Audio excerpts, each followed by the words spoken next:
कैसे एक कट्टर इस्लामिक देश से शुरू हुआ इस्लाम का खौफनाक अंत। एक ऐसा देश जहां इस्लाम सिर्फ धर्म नहीं था बल्कि एक ऐसा डर था, ऐसा डर जो सांसों में जहर बनकर घुल चुका था, जहां हर दिन किसी न किसी को इस्लाम के नाम पर वो घिनौना अपमान सहना पड़ता था जिसे सहते सहते इंसान मरने लगा था।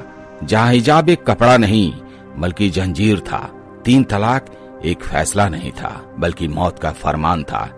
हलाल हराम के नाम पर लोगों की जिंदगी नर्क बना दी गई थी। जहां इस्लाम के खिलाफ एक शब्द बोलना गोली, फांसी या गुमशुदगी को न्योता देने जैसा था। जहां लोग अपने ही देश में रहते हुए कैदी बन चुके थे और महिलाएं इंसान नहीं बल्कि सजा समझी जाती थी।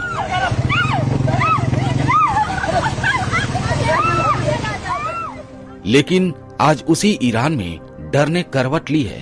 अब लोग इस्लाम छोड़ नहीं रहे, इस्लाम को अपने वजूद से नोचकर बाहर फेंकने की बात कर रहे हैं। अंधेरी रातों में छतों से चीखें उठ रही हैं, दीवारें कांप रही हैं, एक ही नारा गूंज रहा है, हम इस्लाम से आजाद हैं। और यही वो खौफनाक मोड़ है जहां सत्ता नहीं पूरा धर्मतंत्र दहल उठा है।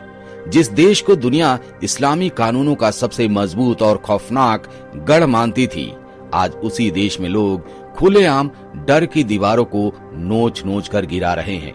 यह सवाल सिर्फ सरकार से नहीं है बल्कि उस पूरी वैसी व्यवस्था से है जो धर्म के नाम पर लोगों की सांसें, सोच और जिंदगी तय करती आई हैं।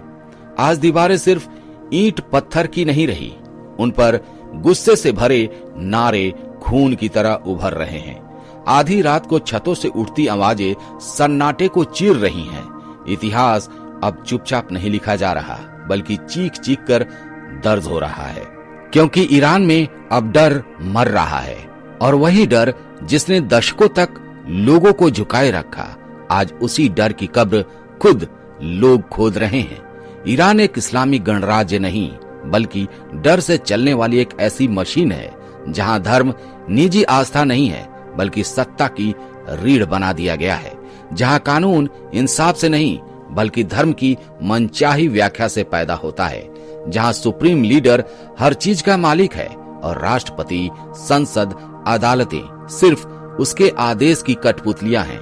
यहाँ औरत के कपड़े ही नहीं उसकी सांसें तक गिनी जाती हैं और लोगों की सोच पर भी पहरा बिठा दिया गया है। ऐसे देश में अगर कोई ये कह दे कि हमें इस्लाम से आजादी चाहिए तो यह सिर्फ नारा नहीं होता, यह सीधे सीधे पूरी सत्ता, पूरी व्यवस्था और पूरे धर्म तंत्र पर खुल्लम खुल्ला हमला माना जाता है। और शायद यही वजह है कि आज यह आवाज सत्ता को सबसे ज्यादा दहला रही है। यह आंदोलन कोई अचानक उठी हुई भीड़ नहीं है बल्कि बरसों से सीने में दबा वो बारूद है जो अब फट चुका है। सालों का गुस्सा, घुटन और बेबसी लोगों की नसों में जहर बनकर भर दी गई थी। महंगाई ने कमर तोड़ दी थी, बेरोजगारी ने भविष्य छीन लिया था, आर्थिक संकट ने सपनों को कुचल दिया, सेंसरशिप और इंटरनेट बंदी ने आवाज छीन ली, संगीत, कला और खुशी तक पर ताले जड़ दिए गए। लोग दुनिया को देख तो रहे थे लेकिन उस दुनिया का हिस्सा बनना उनके लिए गुनाह बना दिया गया था। और यही आग अंदर ही अंदर सुलगती रही, हर दिन हर रात बस एक छोटी सी चिंगारी का इंतजार कर रही थी जो आखिरकार ईरान की सड़कों पर दहकती लपट बनकर फूट पड़ी है। वो चिंगारी कोई नेता नहीं था, कोई आंदोलनकारी नहीं था, वो बस एक आम सी युवा लड़की थी जिसका जुर्म सिर्फ इतना था कि उसका हिजाब सत्ता की नजर में ठीक नहीं था। उसे उठा लिया गया, चुपचाप हिरासत में डाल दिया गया और कुछ ही घंटों बाद उसकी लाश लौटा दी गई। सरकार बोली बीमारी से मौत हुई है, लेकिन लोगों ने उसकी देह पर बड़े जख्म देखे, उसकी टूटी हुई खामोशी महसूस की और उसी पल कुछ ऐसा टूटा जो दशकों से अटूट माना जाता था, डर। क्योंकि लोगों को समझ आ गया था कि अगर आज हम चुप रहे, अगर आज सिर झुकाए रखा तो कल नंबर उसका होगा, उसकी बहन का होगा, उनकी बेटी का होगा। और यहीं से ईरान में वो खौफ मरने लगा जिसने बरसों तक लोगों को जिंदा लाश बनाए रखा था। इसके बाद जो हुआ वो ईरान के इतिहास में कभी देखा नहीं गया। औरतें सिर्फ सड़कों पर नहीं उतरी, उन्होंने डर को रौंद डाला, हिजाब उतारा, बाल काटे, आग में फेंके और दुनिया को बता दिया कि यह कपड़ा नहीं, गुलामी का जंजीर है। लाठियां बरसी, आंसू गैस के सांसें जली, गिरफ्तारियां रातों रात शुरू हो गई, लेकिन महिलाएं रुकी नहीं, क्योंकि जब इंसान मरने को तैयार हो जाए तो कोई कानून, कोई बंदूक उसे रोक नहीं सकता। और जिस पल महिलाओं ने डर को ठुकरा दिया, उसी पल पूरा समाज जाग उठा, क्योंकि सबने देख लिया था कि अब डर कमजोर पड़ चुका है और जो टूट जाए उसके बाद सत्ता भी कांपने लगती है। फिर नारे बदले और इसी बदलाव ने सत्ता की नींव हिला दी। पहले आवाज उठी महिलाओं के हक के लिए, फिर सरकार के खिलाफ, और अब सीधा वार उस खतरनाक गठजोड़ पर होने लगा जहां धर्म और सत्ता एक हो चुके थे। लोग साफ कहने लगे कि हम ईश्वर के दुश्मन नहीं हैं, हम उस व्यवस्था के दुश्मन हैं जो ईश्वर के नाम पर हमें कुचलती है, हमारे जिंदगी को अपराध बना देती है और सवाल पूछने पर गुनहगार ठहराती है। क्योंकि जिस पल धर्म सत्ता बन जाता है उसी पल आस्था मर जाती है और उसकी जगह पर डर पैदा होता है। और आज ईरान की सड़कों पर यही डर चीख चीख कर कह रहा है कि हम डर से आजादी चाहते हैं, चाहे इसकी कीमत कुछ भी देकर क्यों न चुकानी पड़े। इस आग की सबसे बड़ी ताकत बनी ईरान की युवा पीढ़ी, वो पीढ़ी जिसे इंटरनेट ने पूरी दुनिया दिखा दी, जिसने समझ लिया कि जिंदगी सिर्फ नियम मानने, सिर झुकाने और डर में जीने का नाम नहीं है। विश्वविद्यालयों में नारे गूंजने लगे, स्कूलों में बच्चे सरकार के खिलाफ गीत गाने लगे और यही वो मंजर था जिसने सत्ता को सबसे ज्यादा डरा दिया।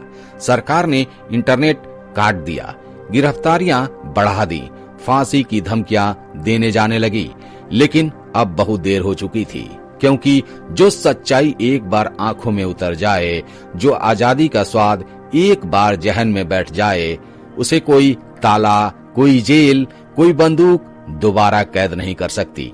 सरकार इसे विदेशी साजिश बताकर बचने की कोशिश कर रही है, लेकिन सड़कों पर खड़े वही लोग जो कल तक चुपचाप नमाज पढ़ते थे, किसान, मजदूर, शिक्षक, डॉक्टर, महिलाएं, अब यह आग सिर्फ बड़े शहरों तक सीमित नहीं रही, छोटे कस्बों और गांवों तक नारे गूंज रहे हैं।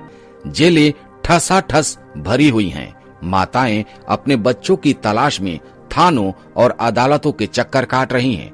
फिर भी यह आंदोलन थम नहीं रहा, क्योंकि अब यह सिर्फ आजादी की लड़ाई नहीं रही, यह सम्मान की जंग बन चुकी है। और जब इंसान को यह एहसास हो जाए कि डर में जीने से बेहतर है कि सिर उठाकर हम मर जाएं, तब कोई सत्ता, कोई प्रचार, कोई झूठ ईरान के लोगों को रोक नहीं सकता। और अब सबसे खौफनाक और सबसे खतरनाक सवाल उठ चुका है, क्या इंसान को ये हक है कि वह खुद ये तय करे कि वह किस धर्म को माने, कैसे माने, या माने भी या नहीं।